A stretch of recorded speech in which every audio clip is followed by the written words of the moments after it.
Assalamualaikum warahmatullahi wabarakatuh. Selamat pagi, salam sejahtera bagi kita semua. Pada hari ini, Jumat 24 April 2026, kita akan mengikuti Studium Generale bersama Bapak Haryadi Kaimuddin, CEO BYD HK Auto, dengan topik Peranan EV menuju Kemandirian Energi. Acara hari ini akan diawali dengan menyanyikan lagu Kebangsaan Indonesia Raya. Hadirin dimohon berdiri.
Hadirin disilakan duduk kembali.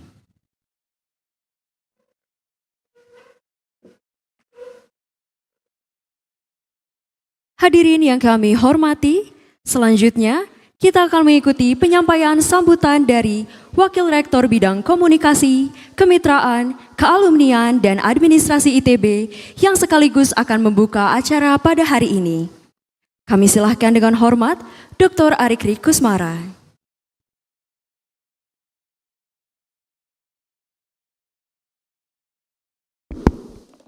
Bismillahirrahmanirrahim. Yang saya hormati, hadir pagi ini Bapak Wakil Rektor Bidang Akademik dan Kemahasiswaan Profesor Irwan. Selamat pagi Pak Irwan. Yang saya hormati tamu kita pagi ini, alumni Institut Teknologi Bandung, salah satu yang kita banggakan juga Pak Haryadi Kaimuddin. Pak Adi, terima kasih atas waktunya ya, sudah bersama kita di tengah kesibukannya. Kemudian juga rekan-rekan kolega dosen, ada Bu Sofi ya sebagai Direktur Kealumnian, Bu Lala juga Direktur Humas, Bapak Ibu dosen yang tidak saya bisa sebutkan satu persatu. Juga Bapak yang akan dosen muda kita ya, akan jadi moderator nih Pak Ilman Nuran Zaini. Selamat pagi, terima kasih atas waktunya. Para mahasiswa yang saya banggakan, selamat pagi, Assalamualaikum warahmatullahi wabarakatuh. Pagi ini, sebagaimana yang sudah kita ketahui, kita akan bersama-sama mendengarkan paparan atau materi sharing dari Pak Adi sebagai CEO BYD Indonesia, yang sudah kesekian kali ya datang ke Institut Teknologi Bandung tentunya. Jadi puji syukur pagi ini kita dapat berkumpul di dalam acara Studium Generale ini. Dan saya kira tema pagi ini tentu saja sangat relevan buat kita semua dalam konteks akhir-akhir ini ya, gimana kita sedang baik secara global maupun nasional dan juga di Institut Teknologi Bandung kita sedang berupaya bertransisi secara teknis maupun secara kultur ya, untuk kemudian menjadikan berbagai sisi kehidupan kita ini menjadi ramah lingkungan dan tidak mengandalkan lagi pemanfaatan energi yang merusak lingkungan kita ya. Jadi saya kira dalam kesempatan yang berbahagia ini, saya kira BYD tentu saja memiliki pengalaman yang cukup ya. Sejak berdirinya, tadi kita berbincang sedikit sebagai pengembang teknologi baterai dan kemudian sekarang menuju electric vehicles, dan sebagaimana kita ketahui bahwa pabriknya sudah ada di Indonesia Pak ya, cukup besar di Subang ya. Tahun lalu Pak Adi, Pak Gubernur menyampaikan kepada Pak Rektor ya, bahwa akan ada satu pabrik besar di Subang dan meminta ITB harus mengisi beberapa posisi strategis di sana. Jadi jangan lupa pasang mata, pasang telinga untuk berkembangnya EV melalui BYD ini. Dan jangan lupa saya juga ingin mengingatkan bahwa ada acara kampus hiring ya yang akan kita laksanakan nanti siang. Jadi silahkan dimanfaatkan di GKU Timur ya Bu Lala ya. Ini saya kira penting, yang mana mungkin 5-10 tahun lagi ini akan menjadi hal yang sangat signifikan buat adik-adik sekalian, para mahasiswa, untuk dapat memiliki kesadaran lingkungan yang lebih jauh, pemahaman kepada teknologi yang juga mendukung bersihnya dan ramah lingkungan di kita, sehingga kesempatan ini semoga menjadi kesempatan yang baik buat kita untuk bertukar pikiran dan mendapatkan pengalaman lebih ya selain di kelas. Akhir kata saya mengucapkan sekali lagi terima kasih kepada khususnya Pak Adi yang dalam kesibukannya menyempatkan waktu di hari Jumat ini, dan juga kepada Pak Moderator Pak Ilman ya, terima kasih juga atas waktunya. Dengan mengucapkan Bismillahirrahmanirrahim, Studium Generale Institut Teknologi Bandung dengan tema peranan EV menuju kemandirian energi secara resmi saya buka. Selamat mengikuti. Wassalamualaikum warahmatullahi wabarakatuh.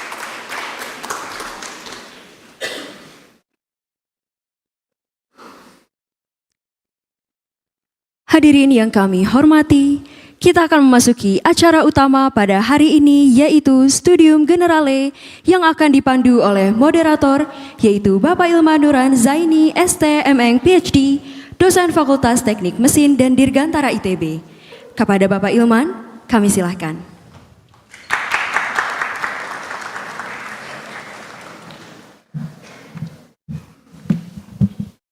Ya, Assalamualaikum warahmatullahi wabarakatuh. Salam sejahtera bagi kita semua.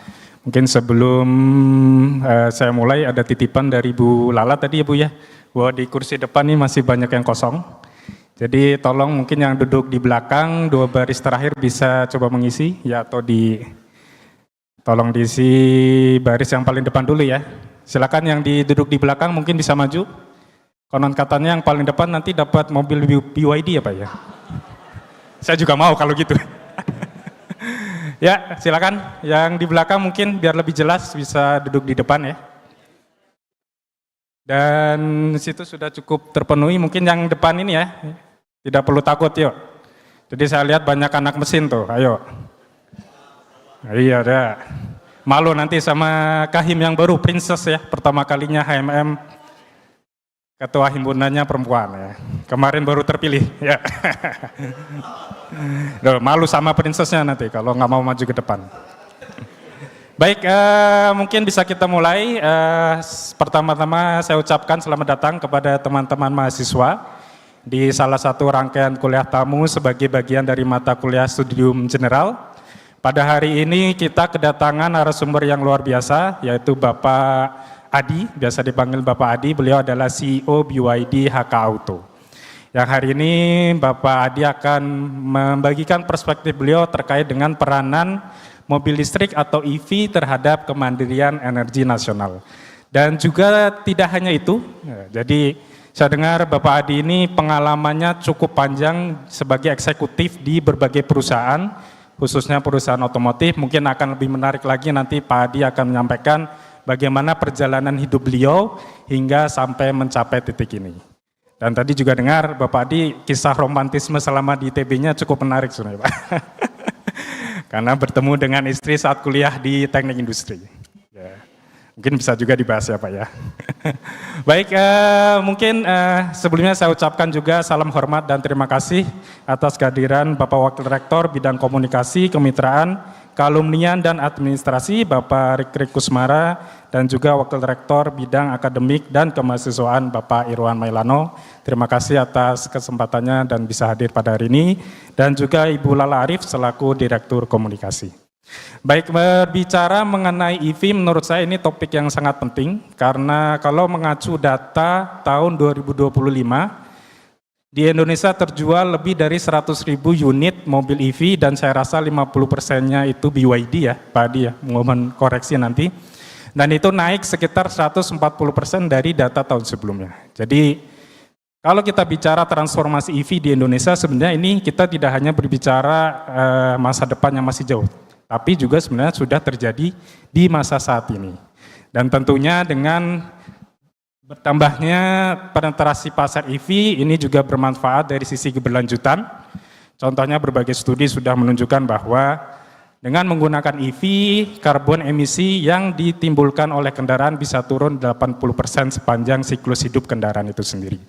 Tapi tentunya itu penuh tantangan ya, karena ada berbagai hal yang harus kita pastikan sehingga keberlanjutan dapat tercapai. Dan hari ini kita akan mendengar lebih lanjut bagaimana BYD akan menjawab tantangan-tantangan tersebut. Agar tidak lebih lama, mungkin mari kita sambut pembicara utama kita hari ini, Bapak Adi, selaku CEO BYD HK Auto. Mari kita beri tepuk tangan.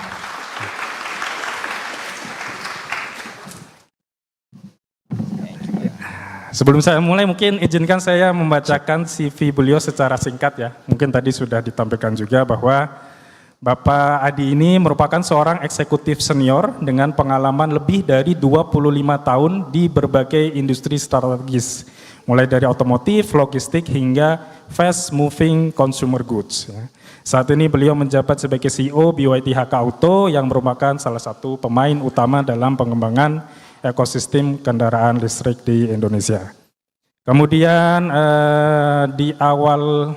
di sisi akademik ya, beliau juga merupakan alumni Teknik Industri ITB dan lulus pada tahun 97 ya Pak ya. Dan hingga saat ini aktif berkontribusi dalam berbagai organisasi profesional dan kealumnian, khususnya kealumnian ITB. Baik, tanpa menunda lagi silakan Pak Adi, waktu dan tempat saya persilakan. Duduk apa gimana nih? Bebas Pak. Bismillahirrahmanirrahim. Assalamualaikum warahmatullahi wabarakatuh. Diri kayak lebih enak ya. Iya kan. Yang terhormat Pak Rikrik, tuan rumah lah ya punya acara. Makasih udah mengundang saya. Pak Irwan juga ini kawan saya dari SMA, seangkatan. Luar biasa, 2 orang wakil rektor hadir, Bu Sofi, Bu Lala. Senang sekali selalu datang ke ITB, datang ke Bandung. Karena sangat luar biasa arti ITB buat saya. Tadi udah di spill tuh sedikit tuh. Makanya pas Bu Lala telepon, ini dong, oke siap. Gue cari waktu lah, kita datang. Karena memang ITB luar biasa. Saya tadi udah singgung, ketemu istri juga di sini, teman seangkatan, Cinlok. Beliau ada di sini. Jadi kalau dulu angkatan kita itu keterima daftar ulang di GSG. Udah nggak ada GSG sekarang ya? Udah hilang ya? Udah hilang ya? Di GSG belakang, jadi mungkin nggak tahu sekarangnya di belakang situ. Lihat pas daftar loh, kok ada yang, kan dulu zaman kita nggak dikit ya cewek ya, barang-barang langka gitu. Kayak sekarang sih udah hampir imbang kayaknya. Alhamdulillah ya ketemu jodohnya di situ. Terus 2 orang anak saya juga di ITB. Jadi yang sulung mana si Angga? Ada nih yang sulung tuh. Dia udah lulus. Agak, dia udah angkatan 2018 di Plano. Udah lulus, sekarang udah kerja sama saya. 2 tahun lulus MT dulu, MT terus jadi sales, sekarang jadi supervisor. Terus tahu nggak namanya, nama lengkapnya? Ya, nama lengkapnya itu Fauzan Ganesha. Wah, jadi kurang ITB apa lagi gitu. Jadi beban berat buat dia harus masuk ITB, keberatan nama ntar kalau enggak. Jadi terus adiknya juga yang bungsu juga di ITB, belum lulus sih lagi nih. Jadi anak saya 3, cowok semua, 2 orang di yang pertama dan yang ketiga di ITB. Saya juga yang tengah aja yang nggak ITB, karena cita-citanya mau jadi dokter. Enggak, kita belum ada jurusan kedokteran ya. Walaupun saya bilang kayaknya lu menteri kesehatan ITB loh, saya bilang sebenarnya. Tapi ya udahlah, dia punya panggilan hati sendiri untuk di kedokteran, which is very good juga lah ya. Jadi gitu sedikit pengantar, memang jadi ITB sangat berkesan lah buat saya. Senang sekali bisa kembali di sini. Terus juga memang di Ikatan Alumni juga ikut cukup aktif. Saya pernah jadi ketua Pengda di Sulsel. Terus masuk pengurus pusat, udah banyak periode lah ya, masuk Gembong kemarin, sekarang juga sama Angin. Sekarang jadi ini Deng, sekarang jadi wakil ketua Dewan Pengawas di Ikatan Alumni ITB. Kalau di IATI-nya jadi ketua Dewan Pengawas. Jadi ya saking relatednya sama ITB nggak bisa ninggalin ITB lah.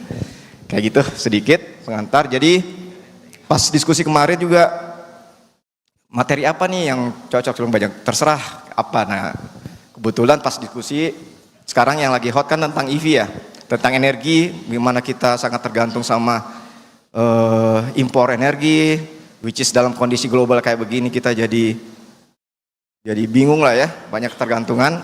Makanya saya pikir memang betul sekali ini topik yang sangat menarik untuk kita bahas karena relate. Kebetulan saya sekarang tugasnya di EV, jualan banyak EV ya, relate sekali. Mungkin kita udah siap ya slide-nya, udah bisa? Nah kita coba buka aja, kenapa relate. Ini slide-slide yang saya kumpulkan ini dari berbagai sumber, kebetulan banyak saudara dan kawan-kawan kan di pemerintahan ada, di asosiasi ada, jadi saya coba kumpulkan materi dari berbagai materi kawan-kawan. Intinya ini, dari pemerintahan. Pemerintah kita punya 3 tujuan ambisius lah, yang mudah-mudahan bisa kita bersama di sini wujudkan. Pertama, kita dalam bidang energi, dalam Astacita itu kita pengen Indonesia itu mandiri secara energi. Artinya kita nggak perlu tergantung impor lagi. Mau global kayak gimana, kita tidak tetap stabil. Jadi kita harus energi independence, itu tujuannya 1. Terus kita secara ekonomi tentu berharap punya Indonesia emas. Di tahun 2045 Indonesia GDP-nya tinggi. Terus dari segi lingkungan ada Paris Agreement, Indonesia komit di situ. Kita mau melakukan net zero emission. Nah 3 hal ini ternyata punya hubungan cukup erat dengan EV adoption. Jadi EV ini jika kita besarkan di Indonesia akan bisa relate menjawab beberapa isu dan tujuan besar tadi. Oke, coba kita lihat satu persatu ya. Informasi dulu, kenapa industri otomotif ini sangat relevan, karena memang Indonesia ini sangat besar. Market kita terbesar di ASEAN, kita lihat ya. Marketnya juga rata-rata di atas 1 juta per tahun. Jadi market otomotif ini impact-nya sangat besar di Indonesia. Oke, next saja. Nah ini tapi kita lihat ya, ini adalah tabel korelasi antara GDP dengan jumlah mobil yang beredar. Indonesia ada di mana sekarang? Kita ada di sini. Dengan GDP 4,8, rata-rata orang memiliki mobil itu 82 mobil per 1000 penduduk dengan tingkat GDP itu. Jadi masih kecil sekali dibanding beberapa negara ya. Kita lihat kayak Brasil, Malaysia, tetangga kita itu dia sampai berapa tuh Malaysia? Hampir 500-600 mobil per 1000 orang. Terus dicari kurvanya, ini adalah kurva meningkatnya GDP dengan jumlah kepemilikan mobil. So ada orang iseng nerd bikin rumusnya tuh. Mungkin kalian kalau masuk rumusnya katanya kalau GDP-nya begini kira-kira masuk, ketemu akan sebanyak apa mobil yang kita akan beredar. Market mobil yang akan beredar di Indonesia. Cita-cita kita apa? Indonesia Emas itu ada di sini. Ya, GDP-nya sampai 10 juta per kapita. Kalau itu terjadi kira-kira naik 4 kali lipat lah ya, hampir 400 nih. Hampir 400 mobil per 1000 penduduk. Jika itu terjadi menurut rumusnya ya. Kita bisa kebayang berarti hampir naik lebih dari 4 kali lipat mobil sekarang. Jadi akan banyak sekali kendaraan yang akan beredar, tapi ada dampaknya. Karena akan berarti juga kebutuhan fuel akan naik juga sebanyak itu, berlipat-lipat ganda. Which is yang sekarang aja kita udah impor. Nah ini harus kita, kita 143 triliun aja udah subsidinya. Sekarang, nanti akan 4 kali lipat dan bahkan lebih. Oke, next. Nah ini sekedar menggambarkan, dulu itu production minyak kita besar. Dulu kan kita negara OPEC ya, pengekspor minyak.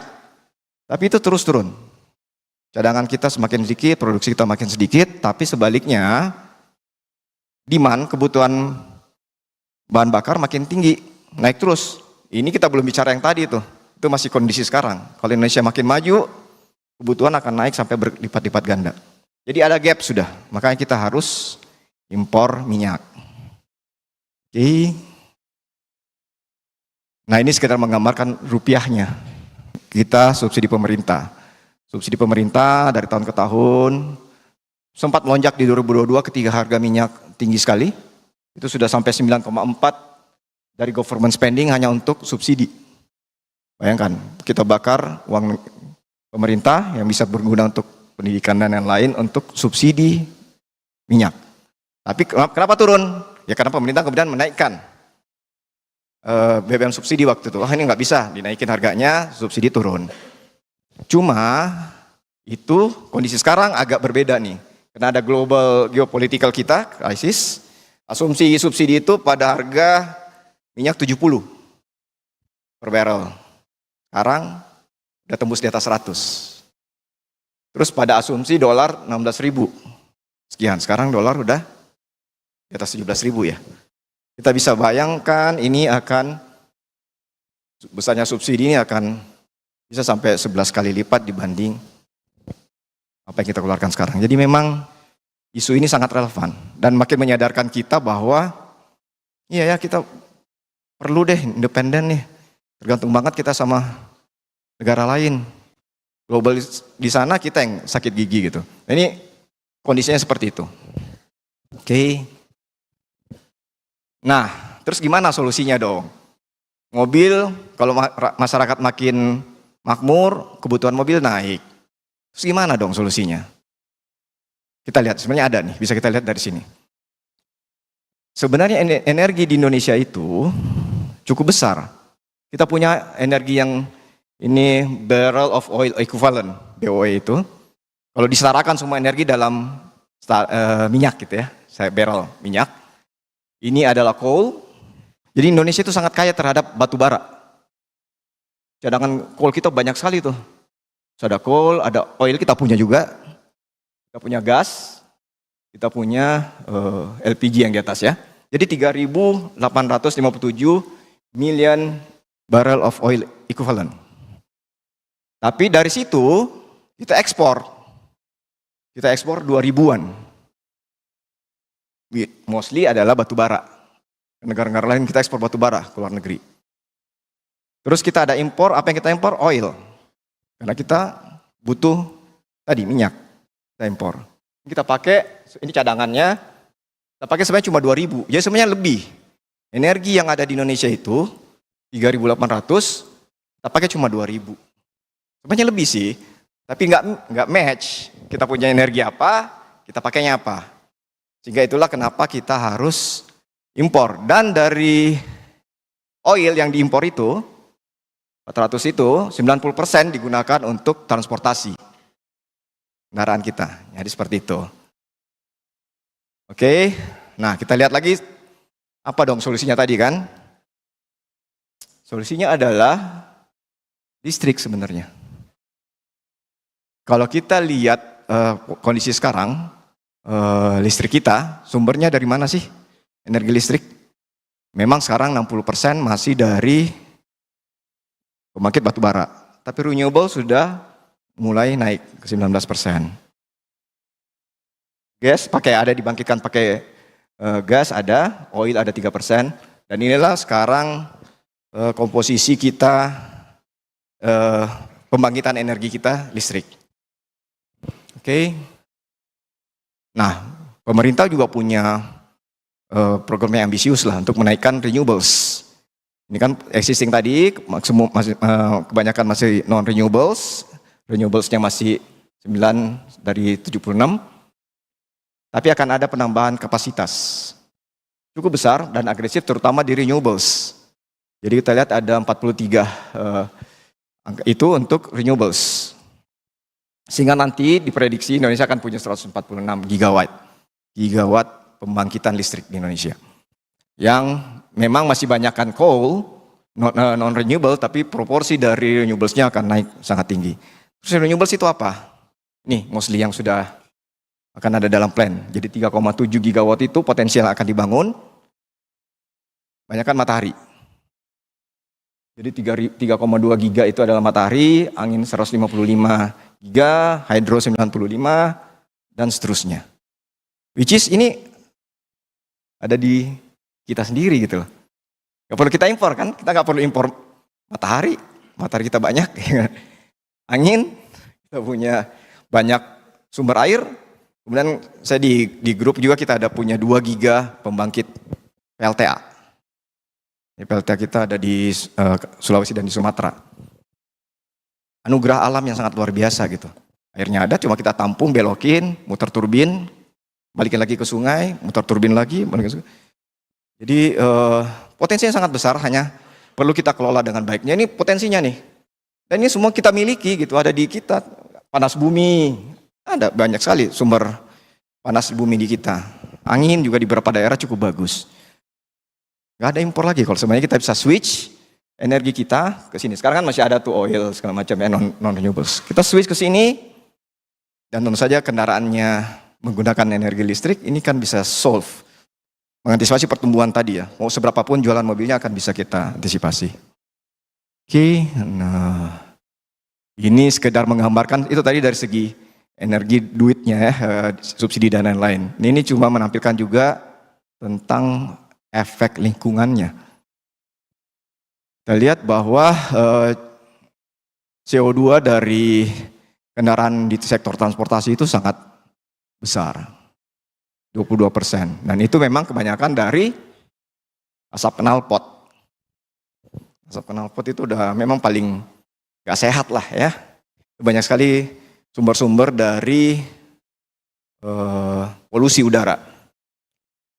Sekarang saya sering sekali bolak-balik Cina. Kalau kita ke sana sekarang mereka kan sudah 50% pasar mobilnya itu sudah EV. Beda loh. Udaranya beda. Kita jalan di pinggir jalan ya, beda. Anginnya itu udah lain gitu loh.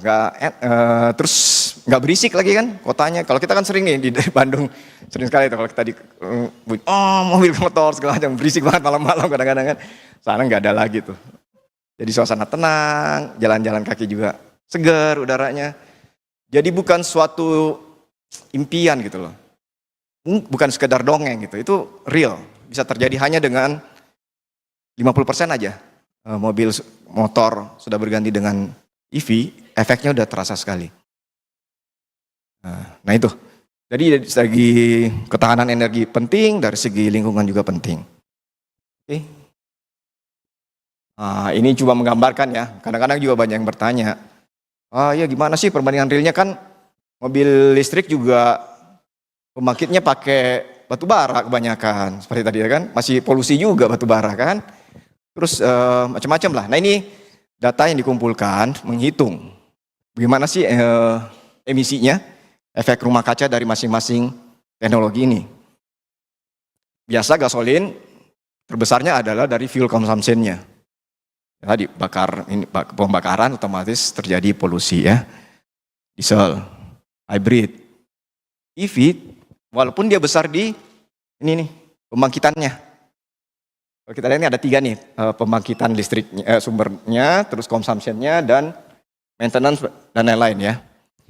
EV ada polusi di pembuatan baterai pasti. Pembangkit batu bara, karena sekarang masih batu bara masih tinggi. Tapi secara total tetap jauh lebih rendah dibanding gasolin, karena ini yang terbesar kalau di combustion engine. Tetap fuel consumption-nya.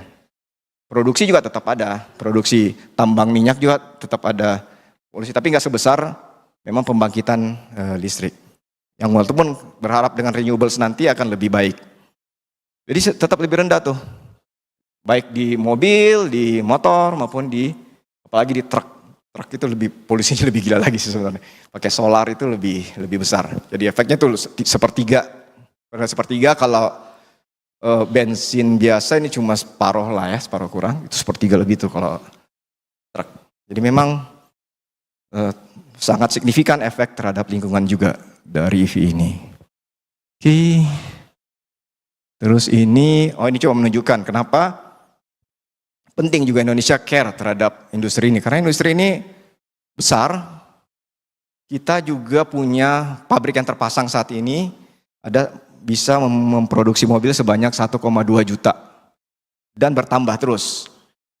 Jadi industri menyerap tenaga kerja cukup besar. Motor ada 6,4 juta, kurang lebih sekarang ada 2,2 juta pekerja. Impact terhadap GDP kita juga besar sekali, 323 triliun. Investment juga besar sekali. Nah, ini makanya pemerintah merasa ini industri yang perlu, dan kita jangan hanya jadi penonton. Indonesia harus jadi pusat industri juga. Makanya kemarin agak cukup ramai kan, ada insentif untuk mengundang pabrik-pabrik dari luar, perusahaan-perusahaan EV besar untuk mau investasi di Indonesia. Nah, salah satunya BYD yang komit membangun pabrik di Subang, betul di Jawa Barat juga. Kapasitas sekarang itu 150.000. Soalnya dalam 1-2 bulan akan fully operating dan akan dinaikkan lagi sampai 300.000. 300.000 itu udah sama seperti pabrikan terbesar yang ada di Indonesia. Jadi komit. Pemerintah berusaha mengundang agar pabrikan-pabrikan besar mau investasi ke Indonesia supaya kita nggak jadi penonton, coba jadi importir, jadi pasar gitu. Sehingga harapannya efek ini tetap bisa kita pertahankan, efek ke ekonominya, dan kalau bisa lebih baik lagi ke depannya. Jadi pusat ekspor, Indonesia pusat pembuatan EV dan diekspor ke negara lain. Nah, jadi ini memang pemerintah itu ngeluarin Perpres tahun 2023 yang sangat membantu akselerasi pertumbuhan EV di Indonesia. Pertama kan sebelumnya ini kayak cycle lah ya. Orang mau bangun pabrik ya takut, marketnya kecil EV, siapa yang mau beli? Kenapa saya harus investasi bangun pabrik EV di Indonesia, pasarnya kecil. Terus karena nggak ada pabrik, produk yang tersedia sedikit. Ketika produk yang tersedia sedikit dan mahal, pasti marketnya nggak beli sedikit. Ini peninggalan setan yang kemudian oleh pemerintah dengan Perpres 2023 di break. Oke, waktu itu pemerintah keluarin peraturan, hey pabrik-pabrik besar di dunia masuk ke Indonesia. Saya kasih kamu waktu 2 tahun, bisa masuk ke Indonesia untuk cek tes pasar, masukkan model-modelnya, tapi dalam 2 tahun itu harus bangun pabrik. Dan produksi dari pabrik itu harus minimal sama banyaknya dengan yang kamu impor. Dan mobil yang kamu impor bukannya memang dibebaskan pajaknya, tapi uang pajak yang harusnya dibayarkan didepositokan ke bank di Indonesia. Buat jaga-jaga, kalau dia nggak komit, saya cairin ini. Jadi pemerintah jaga dengan baik. Tapi mendorong dengan begitu, jadi banyak yang, oh ya oke, saya mau masuk, termasuklah BYD, banyaklah merek-merek yang masuk ke Indonesia dengan program ini. Nah dengan begini akhirnya dalam 2 tahun, merek model-model yang muncul sekarang ada 138 model, marketnya dari 2022 sampai sekarang naik 10 kali lipat, dan sudah ada sekitar global makers ya, brand sudah ada 65%, perusahaan-perusahaan yang menguasai 65% pasar sudah komit untuk masuk ke Indonesia. Nah, akan bangun pabrik di Indonesia. Oke. Nah ini efeknya dari peraturan pemerintah, EV yang di 2022 cuma sekitar 1% dari market, naik tuh sampai 12%. Di kuartal 1 ini sudah di atas 15%. Jadi mungkin sampai akhir tahun di atas 20% mobil yang terjual akan sudah EV. Jadi ya cukup sukses lah perantaraan pemerintah ini, dan saya yang dagang juga kecipratan.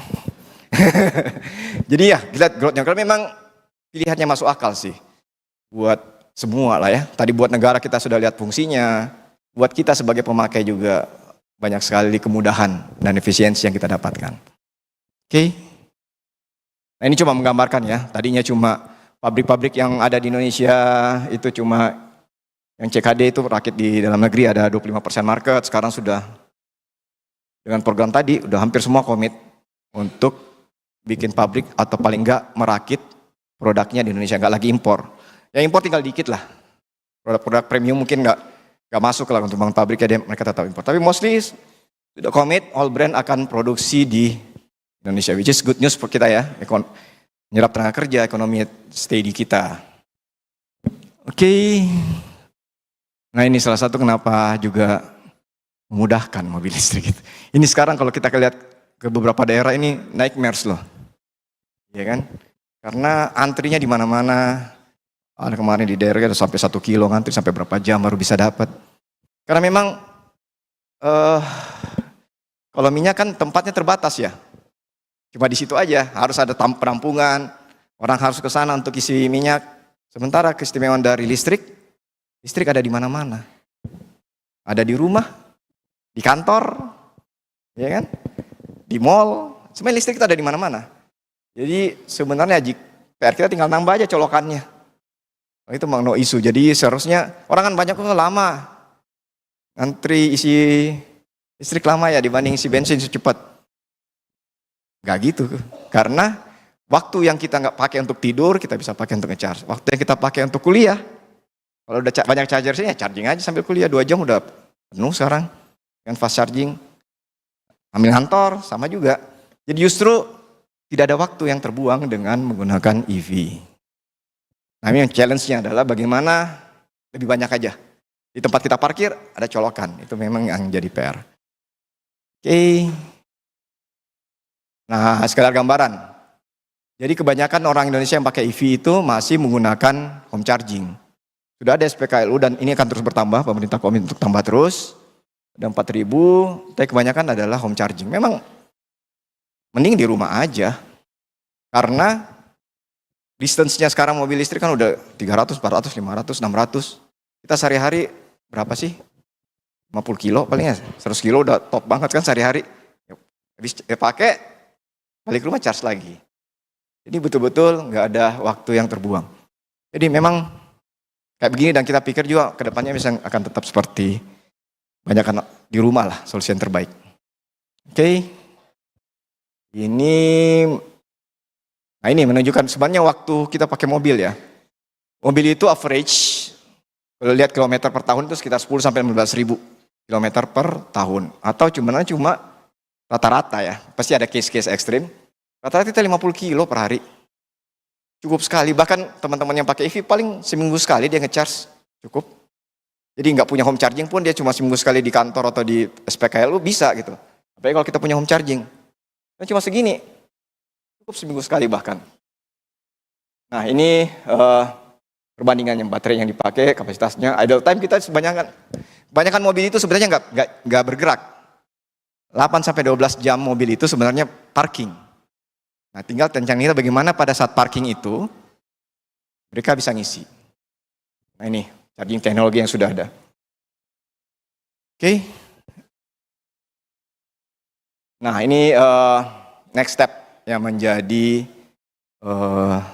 PR ya ke depannya. Yang pemerintah juga dorong. Bagaimana lokal konten tadi pabrik benar-benar jadi. Sekarang itu syaratnya lokal konten untuk pabrik yang investasi di Indonesia baru 40% TKDN. Tahun depan sudah naik ke 60%. Tahun 2029 atau 30 naik lagi, harus 80%. Kalau sudah kayak begitu kan udah nggak ada jalan. Mereka harus produksi komponennya juga di lokal, yang berarti memberikan peluang juga ke industri-industri kita untuk bisa supply ke pabrik-pabrik yang sudah ada. Karena harus sudah lokal tuh. Udah 60% aja sudah hampir, ya udah susah, mereka harus banyak sekali komponen lokalnya. Itu satu. Nah, terus PR selanjutnya, roda 4 sudah mulai bergerak. Kita lihat switch-nya, tugasnya adalah bagaimana motor dan inilah mobil-mobil besar ya, truk segala macam itu juga bisa kita konversi ke listrik. Charging masih jadi isu untuk mobil-mobil, terutama yang komersil ini, mereka kan butuh di jalan segala macam ya.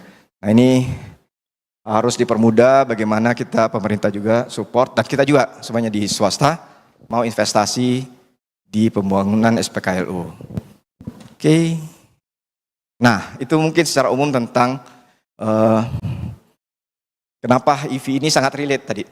Membantu kita bisa mandiri secara energi, baik buat lingkungan dan juga menciptakan tenaga kerja. Untuk ini, sebenarnya ini sesi selanjutnya saya ingin putar beberapa video. Tapi kalau ini udah agak berbau-bau BYD sih. Karena BYD sangat bisa menjadi solusi terhadap apa yang kita butuhkan. Di video yang ada 3 video yang saya mau tampilkan tentang who is BYD, terus apa contoh teknologi di BYD. Ini sebenarnya masalah global. Masalah kita itu bukan masalah kita aja. Semua negara masalah independensi energi itu sangat penting. Nah ini yang mendorong BYD bisa tumbuh melakukan hal ini. Yuk silakan.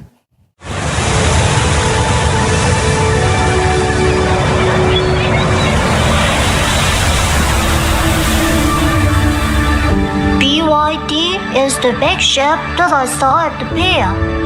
No, my grandpa said that BYD is a myth from the East. My mom was at BYD. She says BYD built your dreams.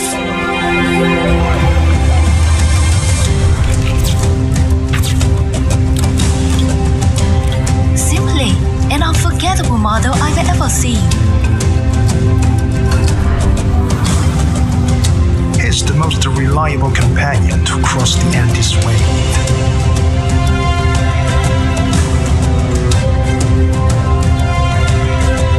Is the new beast in the arena. BYD is my business lounge on the wheels.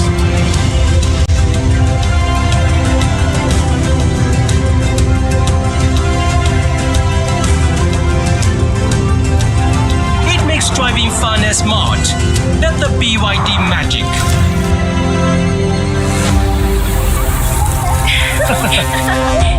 All I know is it has become the star of the house now. Wow, that sounds awesome! Can't wait to meet BYD. Where is Lightning to? Of course, you're the dream teammate you can ever wish for.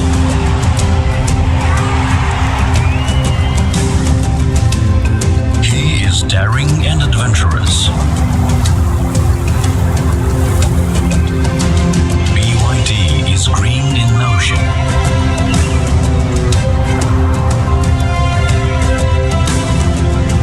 He is the inheritor of our heritage.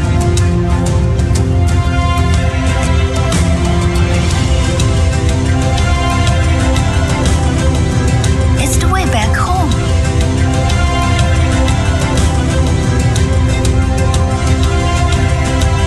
BYD has over 100,000 engineers.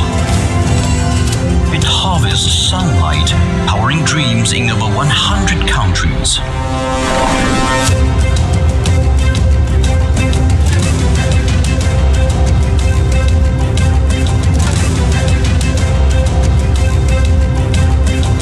Who is BYD to you?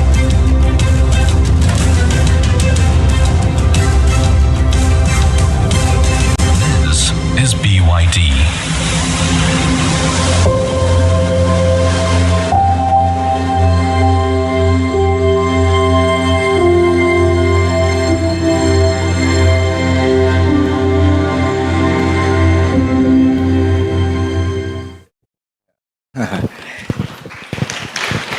Nah, itu selalu misinya BYD itu, cool the earth by 1 degree. Jadi dia pengen visinya itu adalah bagaimana menurunkan suhu bumi 1 derajat.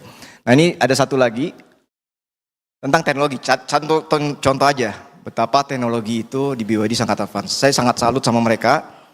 Salah satu yang impress saya untuk kemudian menjadi dealernya BYD adalah teknologi mereka. Tahun 2022 saya ke sana. engineers yang kerjanya fokus ke riset itu ada 70.000 orang. Terus paten ditempel di kantornya itu. Setiap hari ada aja paten. Setiap tahun nambah, sekarang udah 100.000 engineers research and development. Bayangin luar biasanya mereka menganggap pentingnya teknologi. Ambil satu contoh video aja teknologi dia yang pas lihat gila sih. Nah coba bisa lihat ya. The Yangwang U7 is equipped with the world's first Yinlian Z, DICE-C, intelligent body control system, providing a smooth, vibration-free driving experience thanks to advanced four-wheel drive technology. The Yinlian Z system, also known as DICE-C, is BYD's intelligent body control technology designed to optimize driving stability and comfort, especially on rough terrain. Here's how it works. Real-time data collection.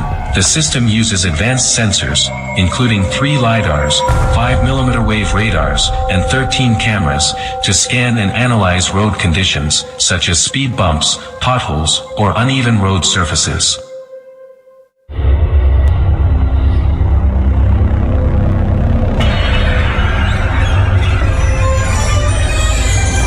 The data is processed by the 508 TOPS computing platform, allowing for a response within 10 milliseconds, 100 times faster than conventional suspension systems. Independent control of each wheel. The Yangwang U7 has 4 electric motors, quad motor setup, each controlling a separate wheel. The DICE-C system uses E4 technology to adjust the traction and stiffness/softness of the fork at each wheel. For example, when the front wheel encounters a speed bump, the system will reduce the stiffness of the front fork and increase the stiffness of the rear fork to keep the vehicle balanced. Vibration and oscillation control. DICE-C integrates active suspension with the ability to adjust height and stiffness instantly.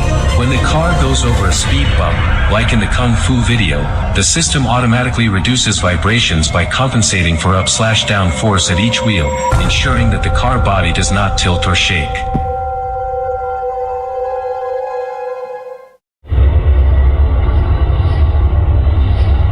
This helps the person in the car, like the Wing Chun master in the video, maintain perfect balance. Smart energy recovery.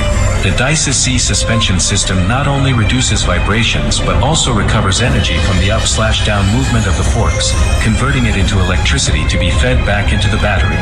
This increases energy efficiency, which is especially useful for electric vehicles like the U7. In an emergency situation, such as a tire blowout at 160 km/h, the system automatically adjusts to keep the car from rolling over, ensuring safety. Summary. The Yinlian Z, DICE-C, system on the Yangwang U7 operates based on a combination of smart sensors, real-time calculations, and independent control of each wheel.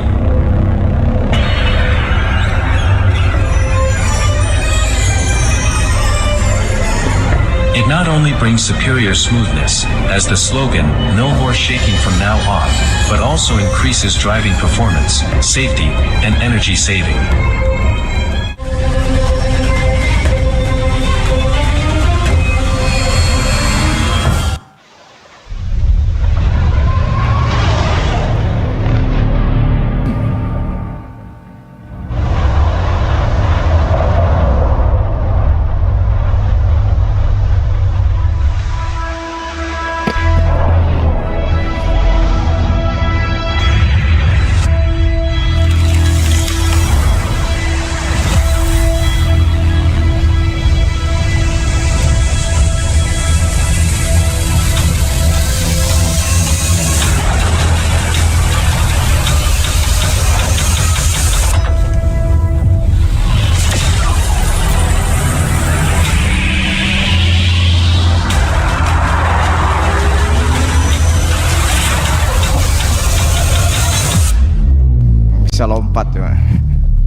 Nah, rada gila sih ya.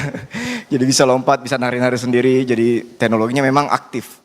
Pakai chip, pakai sensor, dia udah baca dulu kondisi kayak gimana, dia akan sesuaikan. Bahkan misalnya ban kita rusak di satu ban, dia bisa jalan dengan 3 ban. Karena dia deteksi berarti dia fungsi masing-masing showbreakernya menyesuaikan.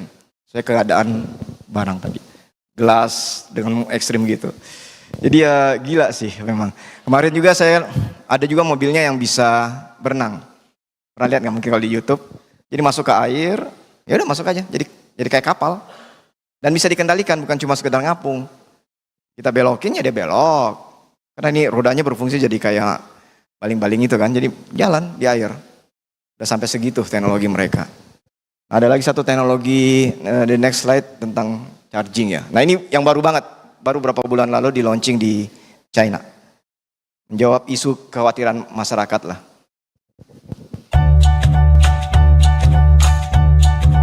Hah? Ada iklannya? Oh, ada iklan? Ini tuh Gami anime. Ada iklan masuk. Mia pertama. Oh.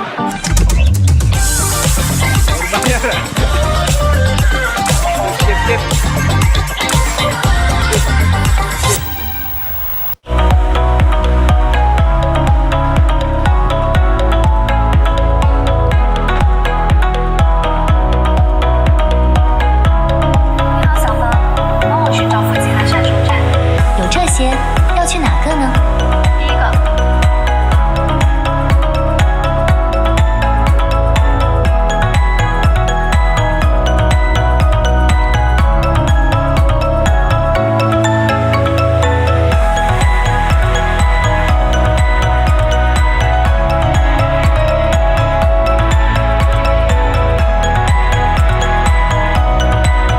Sangat ringan.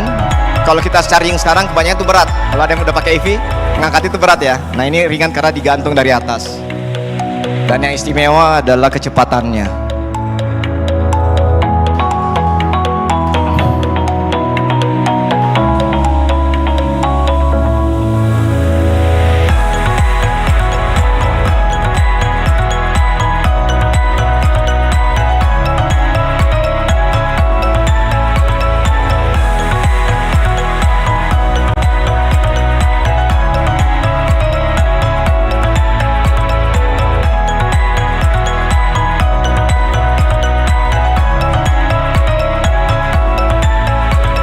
Jadi bisa hampir 100% cuma 9 menit, 7 menit, 9 menit, sampai 70% cuma 5 menit.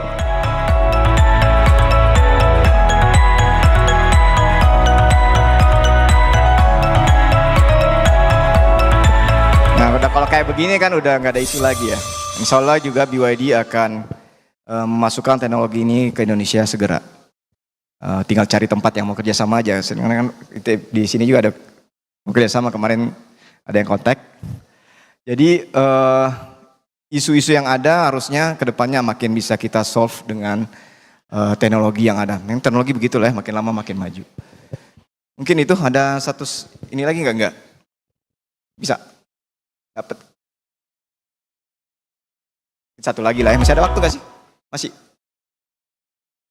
Ada satu video lagi lah. Nah ini tentang sejarah panjang sih. One day in 1784.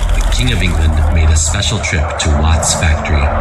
Looking at the busy engineers, the king asked curiously, "What are you building?" "It's power, Your Majesty." In an instant, the steam engine took the world by storm. From the steam age to the electrical age, mankind has developed unprecedented prosperity. However, as the Industrial Revolution is in full swing, everyone is talking about the same problem: energy. Some people say that the energy we consume today is left by our ancestors and borrowed from our descendants. In the past 10 years, the rate of consumption of fossil energy is about 1 million times greater than the rate of their natural formation. How long can these fossil fuels last? 50 years for oil, 65 years for natural gas, 200 years for coal. Even the uranium mines for nuclear power will not last more than 100 years. Where is Noah's Ark that saved mankind? People have cast their sights away from drilling the earth, instead looking to the sky. Sunlight is the foundation of everything. Why don't humans harvest energy directly from the sun? BYD's solar technology has allowed artificial green leaves to take root everywhere. Once upon a time, the landscape of this piece of desert gave people a green imagination.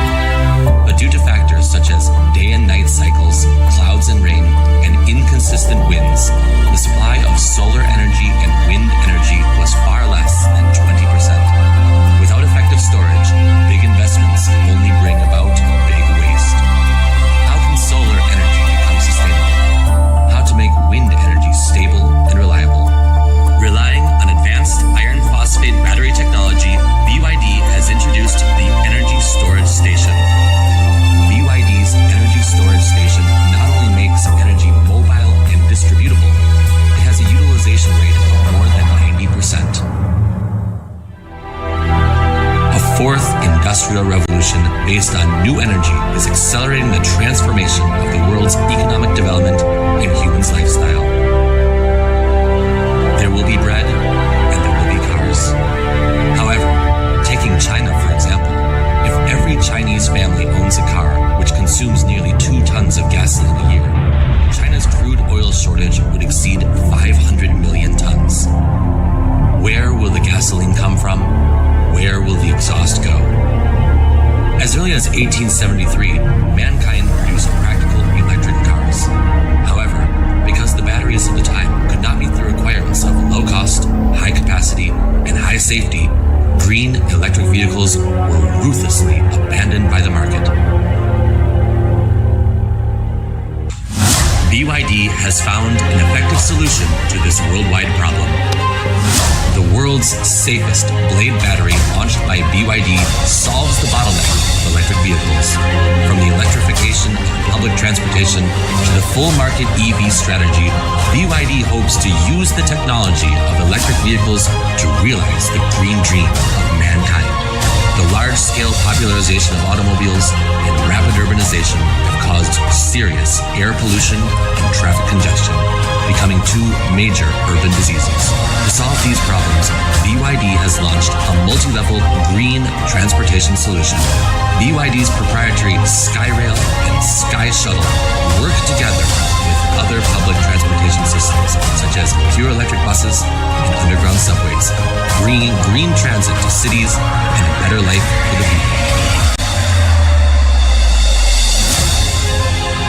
The streetlights in the distance were bright, as if countless stars were shining. The stars in the sky lit up, as if countless street lamps were on.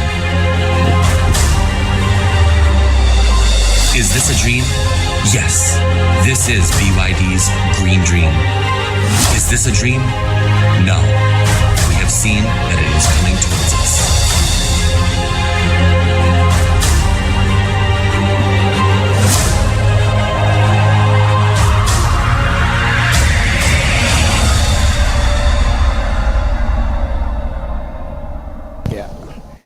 Jadi memang itu masalah dunia lah ya, dengan kebutuhan energi, maka ini menjadi solusi buat kita semua lah, EV, harvesting energi dari alam.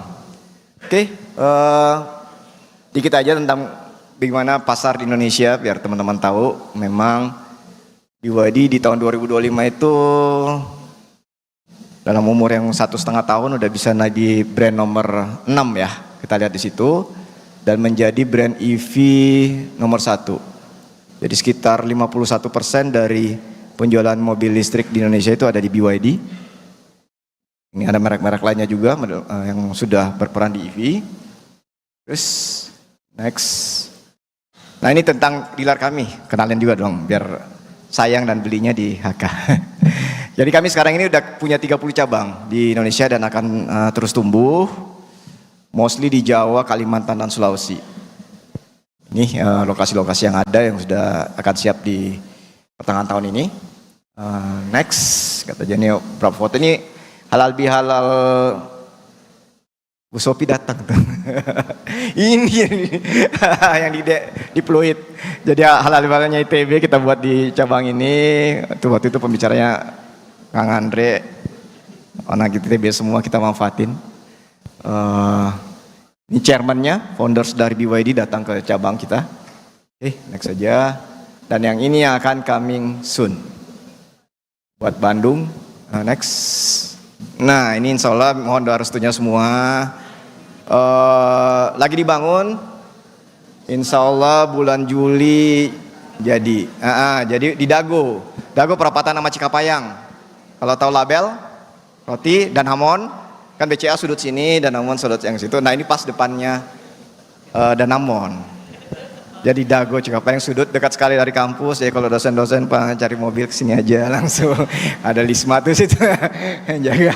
Nah ini desainnya mohon doa restu mestinya si Juli kita bisa bikin grand opening, kita bisa ngumpul-ngumpul lagi Teh Sofi situ.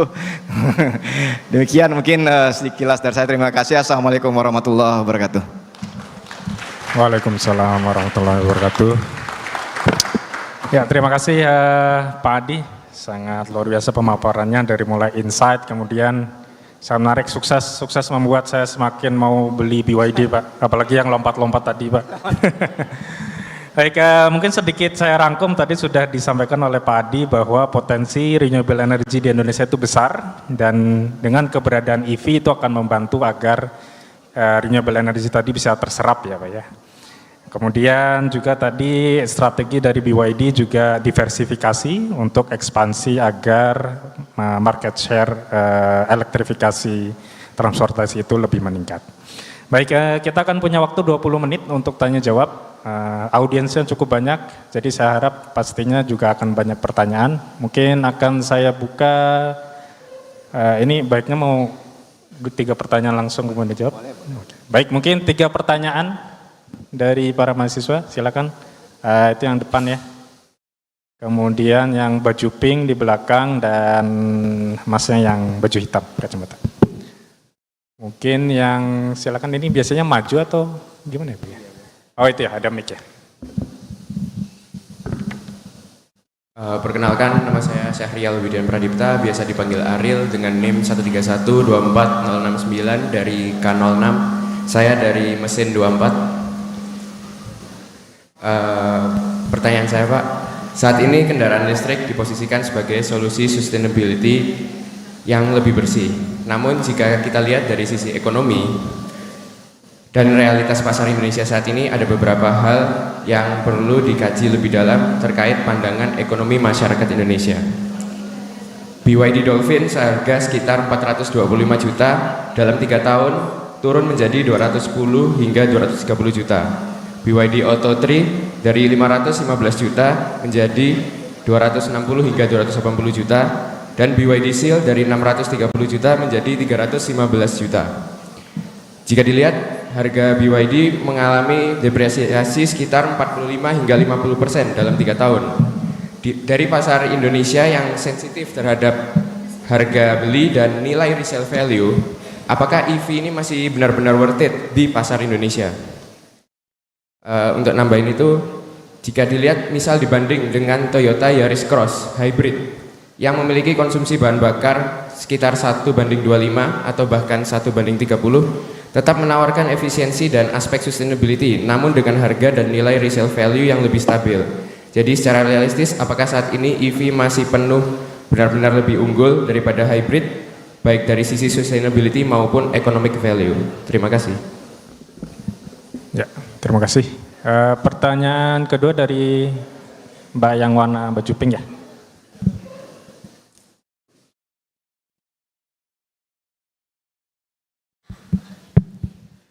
Oke, baik, terima kasih untuk kesempatannya Pak. Sebelumnya perkenalkan, nama saya Balkis dari Teknik Material 2024. Seperti yang saya tahu, kalau baterai itu ada masa pakainya gitu, di mana pada EV ini kan komponen utama yang kita pakai adalah baterai gitu. Kalau dari BYD sendiri tuh ada nggak menginovasikan ketika EV itu dia udah mulai habis masa pakainya gitu Pak. ada nggak BYD itu nge-provide untuk inovasi seperti itu? Baik, terima kasih Pak. Ya, terima kasih Balkis. Kemudian pertanyaan ketiga dari Mas. Ya.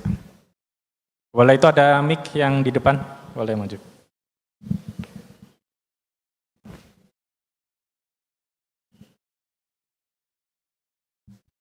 Oke, jadi terima kasih atas kesempatannya untuk bertanya. Oke, jadi terima kasih sebelumnya atas kesempatannya untuk bertanya. Perkenalkan, nama saya Mulyadi dari Fisika. Sebenarnya di sini saya ada 2 pertanyaan Pak. Yang pertama, berdasarkan video-video sama pemaparan Bapak, BYD ini kan juga berfokus ke beberapa energi yang seperti solar dan yang lainnya. Menurut Bapak, apakah itu sudah cukup untuk membangun environment yang mendukung sustainable energy atau masih ada beberapa sumber yang bisa dikaji lebih lanjut? Dan pertanyaan yang kedua adalah seoptimis apa Bapak mengenai BYD sebagai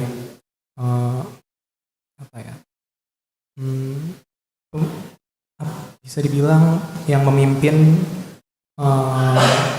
memimpin pasar EV di Indonesia saat ini. Oke, mungkin dari saya itu saja, terima kasih. Baik, terima kasih atas pertanyaan-pertanyaan. Silakan Pak Adi mungkin dimulai pertanyaan pertama terkait sisi ekonomi dan realitas pasar. Ya. Menarik. Semua pertanyaan-pertanyaan memang yang selalu menjadi pertanyaan orang sebelum konversi ke listrik gitu lah. Jadi, ini gimana kan? Salah satu memang adalah nilai jual kembali. Karena kebanyakan melihat, wah dulu harganya sekian, sekarang jadi separuhnya gitu kan, baru cuma 3 tahun, kalau mobil lain kan enggak gitu, enggak segitu-gitu amat. Begini, kenapa mobil listrik kalau kita cek turunnya lebih cepat relatif ya, sebenarnya ada juga mobil ICE yang turunnya lebih tajam. Tapi relatif kita merasa lebih cepat. Itu karena teknologi. Harga baterai per kWh 10 tahun yang lalu dengan sekarang itu tinggal nggak ada sepertiganya. Jadi makin lama itu teknologi makin murah. Apa yang terjadi ketika teknologi makin murah? Harga jual mobil barunya lebih murah. Iya kan?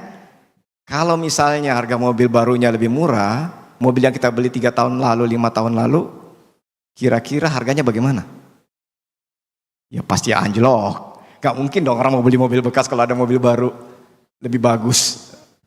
Harganya dekat gitu kan. Itu suatu konsekuensi dari teknologi yang baru. Jadi kalau kita lihat tuh mobil-mobil EV yang masuk dulu kan di atas 1 M, kalau kita bicara 10 tahun kan, terus mulai turun. Waktu ini 800, di atas mahal-mahal kan. Even Wuling yang kecil pun dulu sempat mahal juga kan. Sekarang kita lihat harganya berapa. Hampir separuhnya gitu. Yang tadinya 300 tinggal 100 berapa. BYD dengan keluar atoan harganya 200, barang seperti itu. Yang mobil sebelumnya harga 400-500 ya tentu orang akan timbang-timbang. Waduh, kalau saya harganya cuma beda segitu ya mending gua ambil baru. Gitu. Jadi itu penyebabnya bukan karena EV versus combustion engine. Combustion engine lebih tahan harganya atau enggak. Masalah pilihan yang ada di realitas di pasar. Dulu kenapa? Saya lama di merek Jepang terbesar. 20 tahun saya di sana. Kenapa harganya bekasnya bisa bagus? Karena hampir tiap tahun harganya naik. Facelift dikit, naik lagi harganya. Facelift dikit, naik lagi harganya. Bekasnya gimana? Kalau kita lihat berapa tahun yang lalu ya, pertama-tama Avanza mungkin 100 juta launching. Sekarang udah hampir 300 gitu kan. Jadi kira-kira mobil yang 10 tahun lalu kita beli kalau mobil barunya 300, jual lagi 100 juta masih mungkin nggak laku? Masih mungkin, karena barunya 300. Saya punya uang ini ya udahlah saya beli.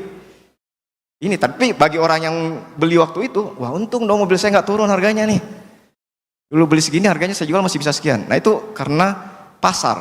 Ya waktu itu nggak ada pilihan. Sekarang kita disodori dengan kemajuan teknologi, semakin banyak produk baru, teknologinya bagus, harganya makin kompetitif. That's teknologi.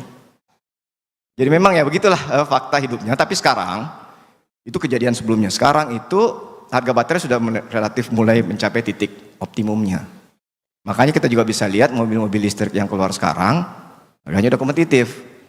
Atauan bisa dibandingkan dengan mobil sekelas yang combustion engine. Itu bandingin deh. Udah, ya saya lebih value for money kok, tapi menurut keyakinan saya ya. saya kalau kita pakai ya lihat aja produknya dibandingkan dengan mobil yang sejenis dengan harga segitu. Featuresnya luar biasa banyaknya. Kira-kira dia mau turun seberapa lagi gitu harganya? Sudah sulit. Jadi selalu ada pilihan. Ada juga brand lain yang premium. Dulu kita sering jual juga, saya suka jual, harganya sebelumnya stabil banget. Turun sedikit lah mobil bekasnya. Ya kan? Tapi apa yang terjadi ketika Denza tuh, bisa lihat Denza D9 di depan keluar, harganya hampir separuh. Apakah tetap harganya? Drop, jauh, bisa separuh. Kenapa? Karena ada pilihan. Ada pilihan mobil yang lebih baik, harganya jauh lebih murah. Terpaksa kalau mau laku mobil bekas yang lama itu nggak bisa lagi di harga yang dulu. Karena ketika harga yang dulu, customer sudah punya pilihan untuk membeli mobil baru, features yang lebih baik dengan harga segitu. Lebih karena itu sih, hukum supply and demand. Terus mobil yang otomatis mobil yang populer, banyak pembeli pasti harganya akan lebih tahan. Itu juga udah hukum. Malah kita kan sering tahu mobil-mobil Eropa, combustion engine, begitu keluar dari ini langsung dropnya luar biasa kan, berapa miliar jadi tinggal separuhnya sekarang. Ya itu bukan karena mobilnya jelek atau segala macam, bukan. Memang karena cari lawannya, cari pembelinya susah. Siapa yang mau beli mobil itu gitu. Itu lebih karena ini. Tapi kalau mobil yang populer, mobil sejuta umat, gampang cari pembelinya sehingga harganya juga bagus. Jadi lebih ke situ sih kalau isu depresiasi. Fakta bahwa memang turun tapi sudah sampai ke tahap saat ini tahap yang sudah mulai kompetitif. Harga-harga mobil listrik udah bersaing lah dengan harga mobil ini sehingga harganya akan jual bekasnya mungkin akan lebih stabil. Itu Pak Ariel, mudah-mudahan Ariel bisa menjawab ya. Terus kalau tentang umur baterai, ya betul, baterai ada umurnya. Tapi itu sebenarnya sangat panjang. Bisa puluhan tahun sebenarnya dari cycle-nya kalau kita hitung. Cuma memang garansinya itu beda-beda ya setiap perusahaan. Kalau kita rata-rata 8 tahun garansi. Nah ini yang salah, kadang-kadang juga orang salah mengartikan. 8 tahun dianggap umurnya 8 tahun. Enggak, itu garansinya 8 tahun. Artinya dalam umur 8 tahun dijamin baterai itu masih perform sangat baik. Kalau dalam lebih dari itu baru akan benar-benar drop. Pelan-pelan juga nggak langsung drop. Masih bisa kita pakai sampai puluhan tahun, sampai itu didesain sampai 20-an tahun pun juga masih bisa sebenarnya. Cuma memang performance-nya, naturalnya baterai mungkin tadinya bisa 500 kilo, turun tinggal 400, tapi masih bisa dipakai. Makanya karena itu ada beberapa brand bahkan menjamin garansi seumur hidup ya. Memang praktis, panjang sekali kok umur baterai itu. Tapi ya sekali lagi namanya baterai kita sudah pakai HP ya. Beberapa tahun kan memang bisa dipakai tapi performance-nya akan turun. Dan bagaimana nextnya katanya untuk baterai ya. Memang kalau kenyamanan kita lah, kalau kita sudah nggak nyaman sama tadinya dijanjiin 500 kilo sekarang tinggal 300 kilo kita udah merasa nggak nyaman, setelah 15 tahun mungkin pakai ya selalu kita bisa ganti. Dan kita bisa percaya juga next dalam beberapa tahun ke depan teknologi baterai akan lebih bagus lagi, mudah-mudahan lebih canggih, lebih murah kayak gitu. Jadi ya nggak usah khawatir lah, itu memang nature-nya seperti itu. Itu Pak Balkis ya. Kalau Mulyadi, ya memang baterai adalah kekuatan dari BYD. Chairman Wang itu adalah sarjana kimia, engineers, yang dari awal pendirian perusahaannya adalah perusahaan baterai. Jadi dia tuh fokus ke perusahaan baterai dari luar biasa lah, dari kecil berkembang terus sehingga sekarang menjadi salah satunya. EV itu cuma salah satu dari bisnisnya beliau. Kan tadi dalam video kita lihat solar panel kan itu tetap butuh baterai. Nah, berkembang tuh baterai, ada solar panel, baterai jadi mobil kayak gitu. Jadi memang tapi core bisnisnya pendirinya dari BYD adalah baterai. Terus kalau ditanya kenapa seberapa optimis ya tadi ya, saya sangat optimis bahwa brand ini akan menjadi brand terbesar. Sekarang kan sudah terbesar di EV lah ya. Di dunia, di Indonesia juga growth-nya sangat baik. Karena saya ngelihat kenapa brand ini bisa unggul ke depannya, karena kekuatan di segi engineers-nya. Sangat fokus terhadap riset and development. Sehingga mereka ada beberapa langkah di depan. Kita sudah lihat tadi teknologi mobil kayak begitu gitu loh. Bisa baca sendiri, ada lubang di depan, ada apa, dia bisa baca dan sesuaikan. Itu kita chip semua tuh. Kita lihatnya perangkatnya ngebaca, ngatur sepersekian detik katanya tadi, berapa per milisekund gitu. Dia baca semua terus ngatur. Jadi kita nyaman di atasnya. Banyak sekali contoh-contoh teknologi. Tadi charging, itu juga BYD yang punya, itu engineer yang sangat luar biasa juga. Karena seorang sering ragu, oh pasang charging di rumah mahal karena harus naikin kilowatt kan segala macam kan. Itu jadi constraint juga kan sebenarnya. Ini tadi itu kecepatannya 1,5 mega, cepat sekali. Padahal fast charging di luar aja cuma 100. Oh ya, dia udah 1.500. Mesti kan, the grid kita kuat enggak? PLN sudah ngeluh, sedangkan banyak fast charging aja PLN, sanggup kita grid. Enggak, dia ciptakan teknologi yang unik. Kenapa bisa? Tanpa mengganggu grid, bisa secepat tadi. Karena dia buat, ternyata ada baterai di pusat charging tadi. Ada baterai yang besar, jadi energi yang dari grid biasa, masuk tuh. Isi aja terus, bisa pakai solar panel juga, isi aja tuh baterai. Begitu mobil masuk, kayak ditumpahin aja ke situ. Jadi nggak ada beban melonjak tiba-tiba di grid kita. Nah ini hasil riset lagi pasti. Yang tadi kita nggak kepikir, wah mana sanggup lah mau lebih cepat lagi. Nggak mungkin lebih cepat lagi ini charging. Ternyata hasil risetnya mereka menemukan teknologi itu. Ditampung di baterai, ditumpahin ke mobil. Jadi itu contoh kenapa saya juga percaya bahwa brand ini akan memang lead ke depannya, karena sangat percaya sama teknologi, sangat percaya sama research and development. Biaya yang dia spending di research development lebih besar daripada keuntungan perusahaan. Bayangkan mereka komitmennya seperti itu. Itu juga, wah memang susah sih dilawan kayak gitu.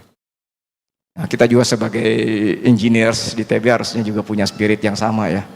Kalau kita semua punya orang-orang gila seperti Chairman Wang itu, percaya, pursue, belajar, saya pikir Indonesia juga nggak akan ketinggalan. Mungkin itu menjawab, semoga menjawab. Yuk. Terima kasih Pak Adi. Masih ada waktu, tadi sudah sisi sana, mungkin saya minta dari sisi sebelah kiri saya, 3 pertanyaan. Yang belakang 1, 2, dan 3. Yang belakang dulu ya, silakan. Perkenalkan Pak, saya Filza Wizard Rabani dari Teknik Material 22, biasa dipanggil Ical. Mungkin yang saya lihat di Indonesia ya Pak sekarang, pasar teknologi maju itu masih belum semenarik di luar gitu Pak. Di Indonesia mulai di infrastrukturnya itu masih saya lihat teknologinya masih menggunakan teknologi lama, ataupun teknologi-teknologi maju yang dipakai itu masih diimpor dari luar negeri. Dan teman-teman saya yang berkutat di industri maju gitu Pak, yang membahas semikonduktor, baterai, nanomaterial gitu, itu mereka merasa tidak ada prospek kerjanya di Indonesia.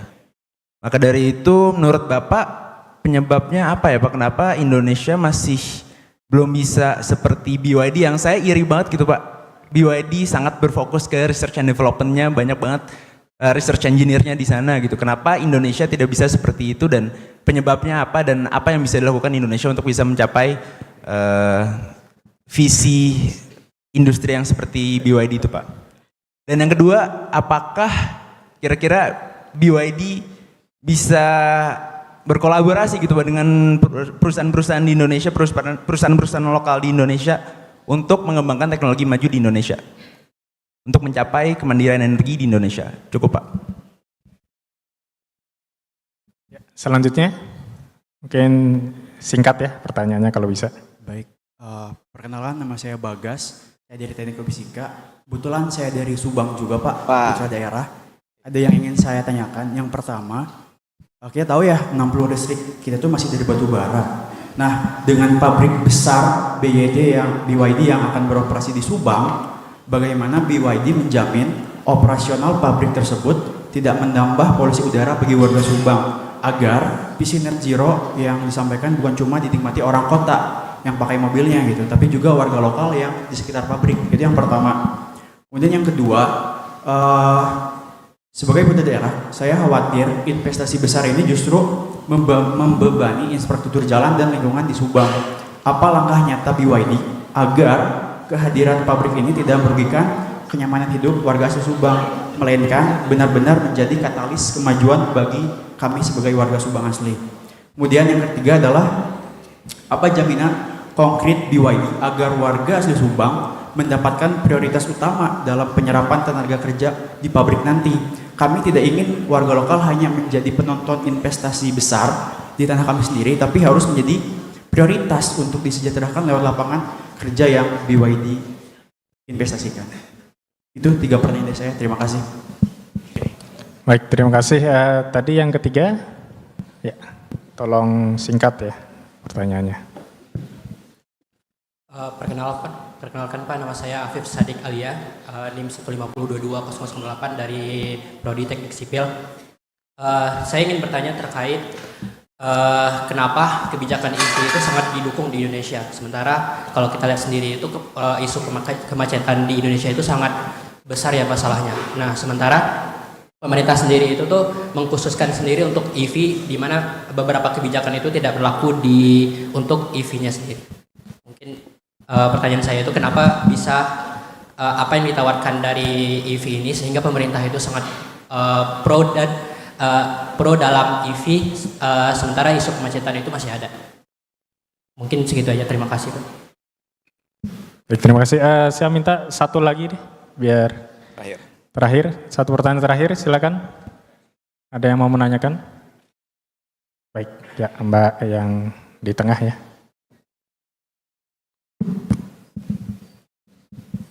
Baik, nanti tolong di sesi akhir tanya jawab ini bagi yang penanya bisa maju ke depan karena ada apresiasi dari Pak Adi berupa voucher e-money apa ya? Iya. Berapa puluh juta itu isinya? Sengaja gak diumumin dari awal supaya nanyanya murni, bukan karena berharap e-money. Baik, silakan. Selamat pagi Pak Haryadi, perkenalkan saya Putu Putri Landari dari FMIPA, Program Studi Astronomi 1032249. Sebelumnya saya apresiasi dulu Pak Haryadi, ini pemaparan yang sangat amat impactful sekali untuk saya. Pertanyaan saya ini sebenarnya lebih ke mempertanyakan, kita tahu bahwa EV sendiri adalah sebuah industri yang sedang dikembangkan dan gencar-gencarnya dikembangkan oleh pemerintah Indonesia. Tapi kita juga perlu tahu bahwa EV sendiri merupakan sebuah industri yang juga dalam tanda kutip melawan industri yang sudah ada kan, kayak kendaraan yang sudah pernah ada seperti dari coal dan minyak dan segalanya. Bagaimana strategi Bapak sebagai orang yang memang berkecimpung lebih banyak dalam EV dan green energy ini untuk bisa memaintain dalam jangka panjang perkembangan teknologinya, perkembangan perusahaan Bapak sendiri sebagai CEO BYD supaya industri EV ini dan green energy ini bisa bersaing dan tetap menjadi prioritas dari pemerintah Indonesia. Terima kasih. Ya, terima kasih semua, pertanyaannya bagus-bagus ya. Silakan Pak Adi. Berat ya Pak? Susah. Ini bukan kapasitas saya kebanyakan pertanyaan ini. Ini harus pemerintah yang jawab ini. Ya. Kayak iya nih dari Ical juga, dari Bagas juga. Ini memang ya semua lah. Ini juga ini banyak nih ke pemerintah lah ya. Prospek yang membutuhkan untuk investasi. Kalau masalah ada dari Ical itu, teknologi kita di Indonesia kayaknya ketinggalan sama di luar gitu ya. Terus yang kawan-kawan yang sangat melek teknologi, pengen belajar chip segala macam, kok nggak ada pabrik chip di Indonesia gitu kan. Terus apa sih yang didorong supaya Indonesia juga bisa kayak begitu? Memang harus komprehensif ini nggak bisa 1-2 orang, harus pemerintah juga dorong. Dan yang menurut pengamatan saya dari sejarah ya, butuh orang-orang gila sih.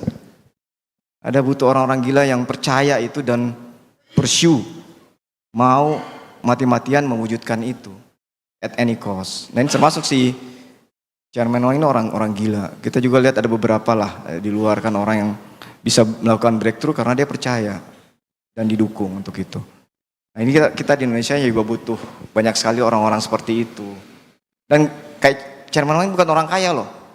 Dia asli engineers, keluarganya susah. Anak yatim piatu, diasuh sama kakaknya. Coba deh buka sejarahnya. Nobody's. Cuma dia belajar sendiri. Waktu itu apakah ada teknologi baterai di Cina? Gak ada. Dia belajar sendiri. Waktu itu Cina di era industri itu kan gak bisa bersaing. Waktu itu dia bikin baterai, ada demand di pasar barat kan untuk baterai. Dia nggak sanggup beli pabrik mesin. Dia nggak sanggup tuh bikin, karena investasi untuk bikin mesin baterai, padahal demand banyak, nggak sanggup dia investasi gitu. Apa yang dia lakukan? Di breakdown tuh proses. Apa sih yang dilakukan oleh mesin untuk buat baterai? Dan dikerjakan secara manual. Post by post, pakai orang. Bisa tuh. Akhirnya dia bisa bikin baterai yang sangat kompetitif. Walaupun manual. Anggap manual lah. Dia masih ngerakit. Kita datang ke sana ngeliat museumnya tuh praktis kayak manual.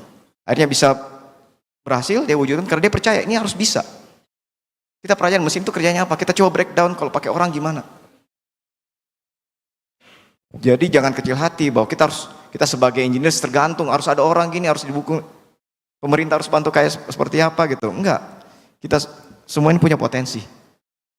Teman-teman semua di sini punya potensi. Karena contoh-contoh itu semua orang-orang hebat itu sangat sedikit yang besar dari awal gitu loh. Mereka bangun dari mimpi yang besar, kerja keras, percaya, pantang menyerah, terus belajar, sehingga bisa mewujudkan mimpi-mimpi itu. Ya, jadi balikin ke kita lah, jangan selalu tergantung sama orang luar. Karena kita nggak bisa kendalikan apa yang pemerintah lakukan, apa yang orang lakukan kita nggak bisa kendalikan. Yang bisa kita kendalikan adalah kita sendiri, bagaimana sikap kita menyikapinya. Terus apalagi tadi dari Richel ya, kolaborasi ya, jadi sebenarnya harus open ya kita. So far saya juga banyak sounding ke BYD-nya, mereka sangat open. Bahkan dengan ITB kan kita udah pernah ada acara beberapa kali di sini kan ya, datang teknologi day, pameran, bukan cuma di ITB, sebenarnya di kampus-kampus. Mereka keliling kampus-kampus karena mereka sangat percaya pentingnya kolaborasi dengan lembaga-lembaga pendidikan top tier yang ada di Indonesia, dan ITB harusnya bisa manfaatin. Maksudnya apalagi Subang ada di dekat, harusnya kita menjadi leading yang harus bisa proaktif nih hari ini untuk ngobrol sama mereka apa yang bisa kita bantu. Karena mereka komit akan investasi, dan itu tadi pemerintah mewajibkan tahun 2029 apa 30 harus di 80% TKDN. 80% loh, dari impornya cuma 20%, mereka harus punya support teknologi dari dalam negeri. Tinggal siapa yang ngambil tuh, kita atau siapa atau orang asing lagi yang datang ke Indonesia investasi gitu. Jangan, harusnya kita yang ambil kesempatan itu. Terus kalau Bagas, listrik baru buatan Subang ya, Bagas ya. Ya dari Subang ya. Harapannya bahwa keberadaan pabrik di Subang justru untuk kemaslahatan kita di sana ya, penduduk di sana ya. Suatu konsekuensi dari suatu kemajuan memberikan peluang dan pasti ada ancaman. Ya, menjadi lebih macet, ya mungkin keniscayaan tuh karena makin banyak aktivitas kan, itu dia bisa sampai kalau saya nggak salah 50.000 orang nanti akan bekerja di pabrik itu. Mungkin banyak banget lah, puluhan ribu, saya nggak ingat angka persisnya ya, karena saya nggak sentuh pabrik soalnya. Tapi itu besar sekali, dan saya pernah lihat videonya itu dok, dia bikin perumahannya tuh di dalam kompleks itu luar biasa besarnya. Nah kembali lagi, sudah menjadi komitmen dan didorong adalah bagaimana mereka memberdayakan orang lokal. Tapi orang lokal seperti apa? Kita harus juga punya PR, jangan cuma ada kesempatan tapi orang lain yang ngambil kan. Kalau karena kita kurang persiapan, yang saya selalu bilang itu ada dua hal, kesempatan dan persiapan. Dengan membangun di Subang, warga Subang punya kesempatannya dibanding warga dari Kalimantan misalnya. Iya kan? Kesempatan sudah ada.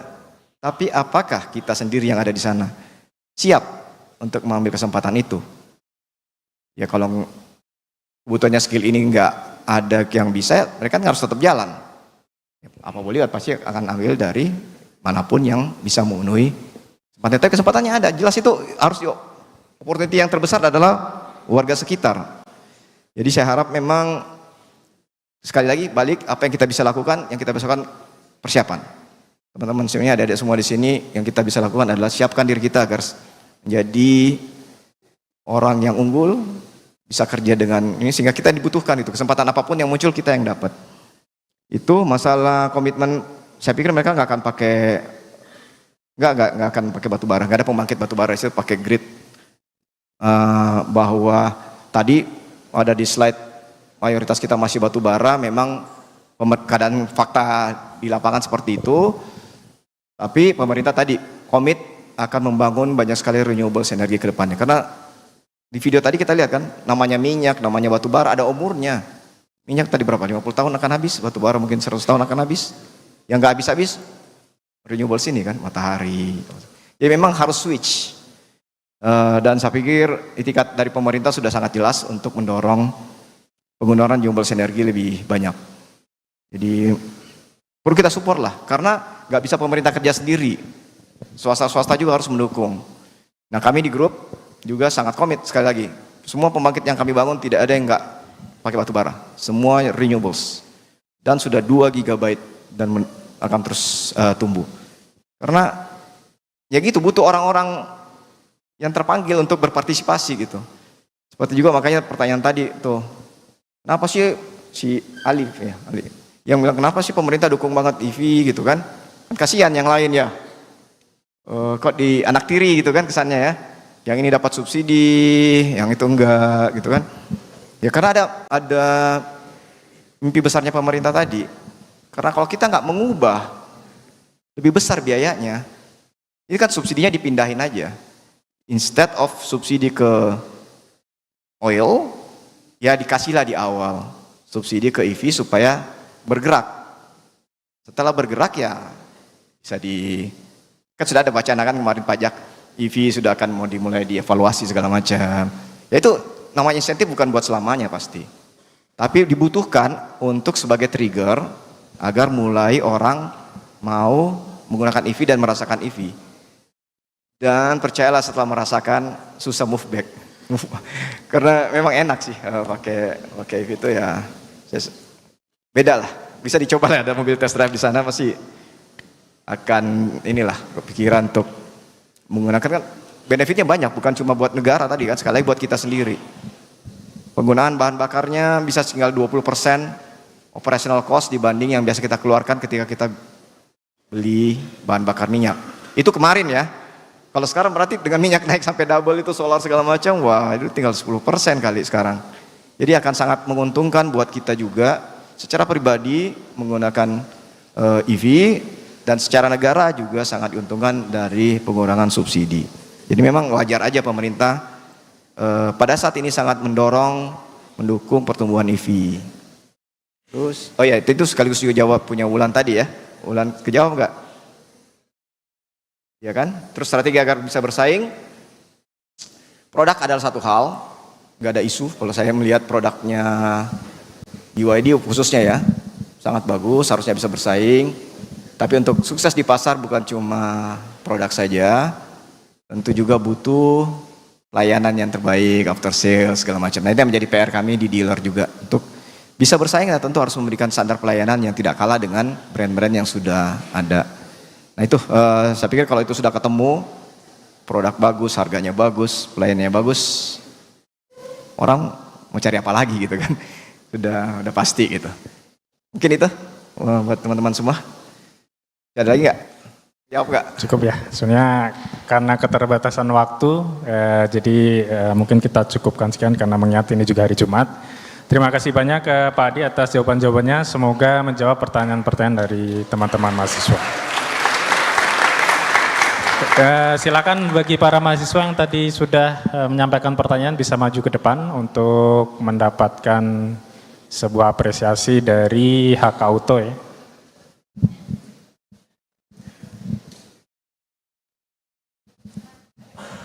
Ayo tadi, ini nggak minat ini, kalau nggak buat saya loh ini masuk.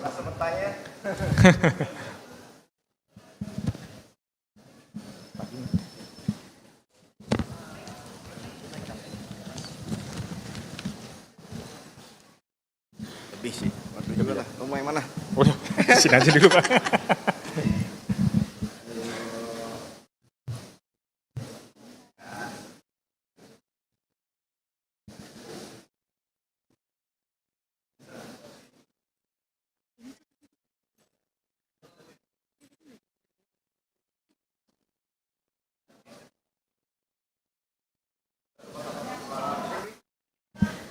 Oke, baik, silakan Bapak untuk berfoto bersama dengan rekan-rekan mahasiswa.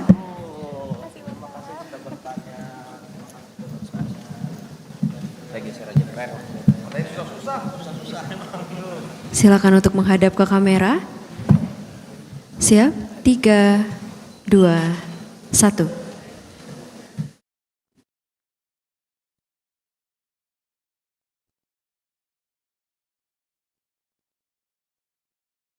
Oke, terima kasih untuk rekan-rekan mahasiswa. Disilakan untuk kembali ke tempat semula.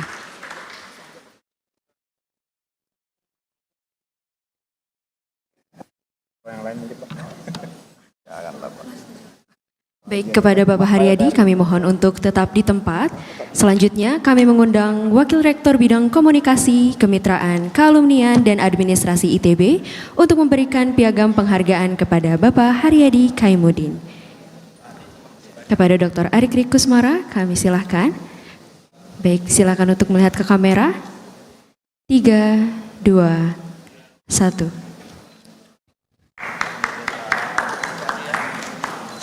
Baik, selanjutnya disilakan untuk menempati tempat di depan panggung untuk berfoto bersama dengan rekan-rekan mahasiswa. Untuk rekan-rekan mahasiswa disilakan untuk berdiri dan merapat ke bagian tengah. Sekali lagi untuk rekan-rekan mahasiswa disilakan untuk berdiri dan merapat ke bagian tengah.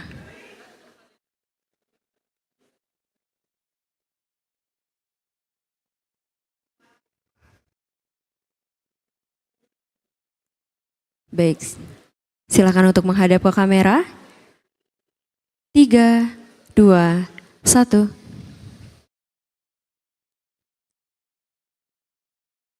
Baik, sekali lagi dengan formasi jari tangan ITB. Menghadap ke kamera. 3, 2, 1.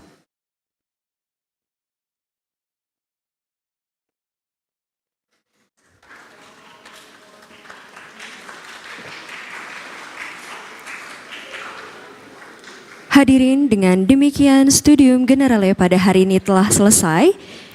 Kami informasikan kepada seluruh mahasiswa untuk mengisi presensi dengan memindai kode QR yang tertera pada layar. Terima kasih atas perhatian hadirin pada acara hari ini. Selamat siang. Wassalamualaikum warahmatullahi wabarakatuh.